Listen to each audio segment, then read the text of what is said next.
Okay, let's dive into this because it's something we all do. We are absolutely obsessed with finding the right answer, right? And we want it fast. But what if I told you the real secret to making way better decisions has almost nothing to do with the answer? What if it's all about the question you ask in the first place? I mean, think about that for a second. This is so completely backward from how we usually operate, isn't it? When the pressure is on, our instinct is to just go. We want to act, we want to solve, we want an answer right now. But Einstein is saying, whoa, hold on. He's basically telling us that the real work, the heavy lifting, happens before you even start thinking about a solution. It's all about framing the problem, not just racing to fix it. So, yeah, that's the big mystery we're going to try and unravel here. Why do our brains just automatically jump to the quick fix? And, more importantly, how can we train ourselves to just take a breath, pause, and be more like Einstein to focus on finding that proper question? All right, to really see how this plays out in the real world, let's dig into a story that just perfectly illustrates this whole idea. It's a classic example of what happens when our brains take a dangerous shortcut. So, I want you to picture this scene. We've got a fund manager, right? This is someone whose entire job, day in and day out, is to make these huge multi-million-dollar investment decisions. It's supposed to be all about cold, hard data. And here he is evaluating a food company. He's on site and he's actually sampling their products. And boom, his reaction is immediate. It's completely emotional, all gut feeling. He's thinking, wow, this food is delicious, the packaging looks great. He just likes it. And in that one moment, this wave of positive feeling just washes over him. And his intuition is practically screaming, this is a winner, buy, buy, buy. Okay, and right there, that is the trap. This is what we all do. His brain, just looking for the easiest path forward, didn't even try to tackle the hard, analytical question. Nope. Instead, it answered a much, much easier one, which was simply, do I like this company's products? And of course, the answer to that question was a huge, resounding yes.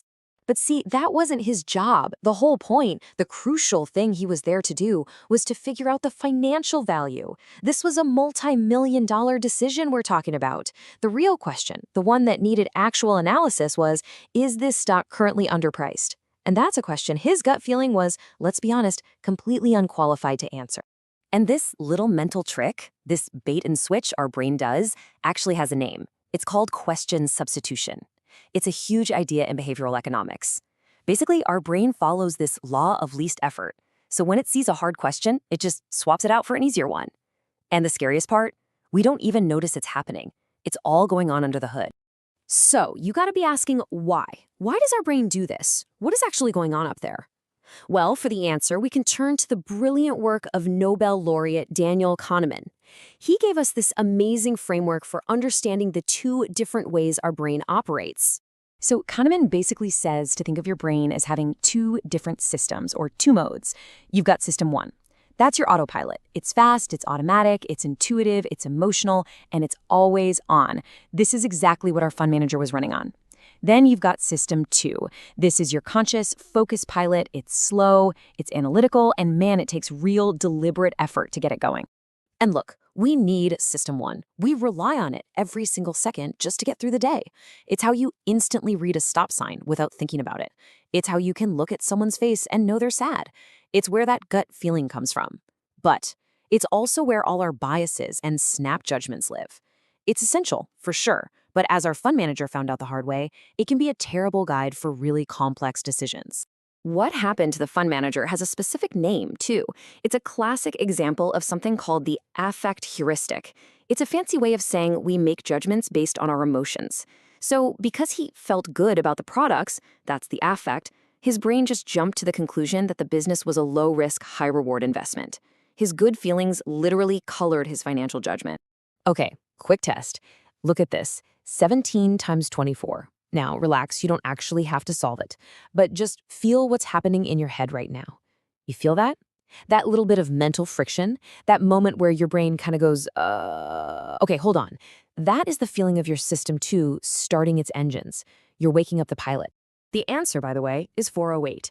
And that whole process you just started, trying to remember the rules of multiplication, holding the numbers in your head, that was your deliberate, effortful system 2 kicking into gear. See? It takes real work. So why is our brain so lazy? Why does it avoid that work? Well, it's just simple biology. Get this, your brain is only about 2% of your body weight, but it burns a whopping 20% of your daily calories. It is an absolute energy hog. So to save fuel, its default setting is to use the low energy, automatic system 1 whenever it possibly can. Okay, so that's the science. But how does this all apply in the real world, like in business? Well, this difference between gut feel and deep thinking, it's basically the difference between just having a plan and having a real strategy. Think about it. A lot of so-called plans are really just system 1 in action. They're reactive, they're based on what feels right in the moment, and honestly, they sometimes just boil down to let's try this and hope for the best. A true strategy, on the other hand, is pure system 2. It isn't just a gut feeling someone had in a meeting. It's built on a tough, solid diagnosis of the real situation. And it all starts by asking those hard, important questions. And really, at the heart of any great strategy, you're going to find a deeply considered System 2 question.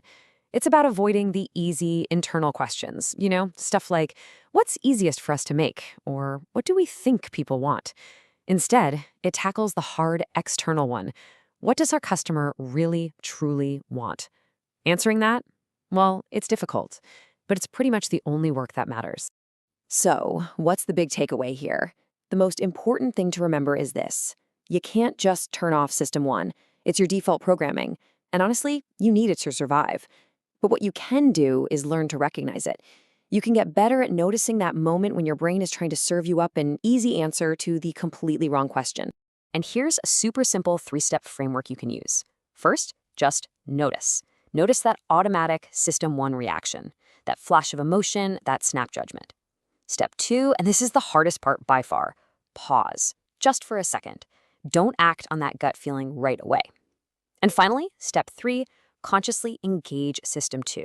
Deliberately ask yourself, okay, wait, what is the real question I actually need to answer here? In the end, it all comes back to this really powerful idea from Socrates. True intelligence, it isn't about having a quick answer for everything.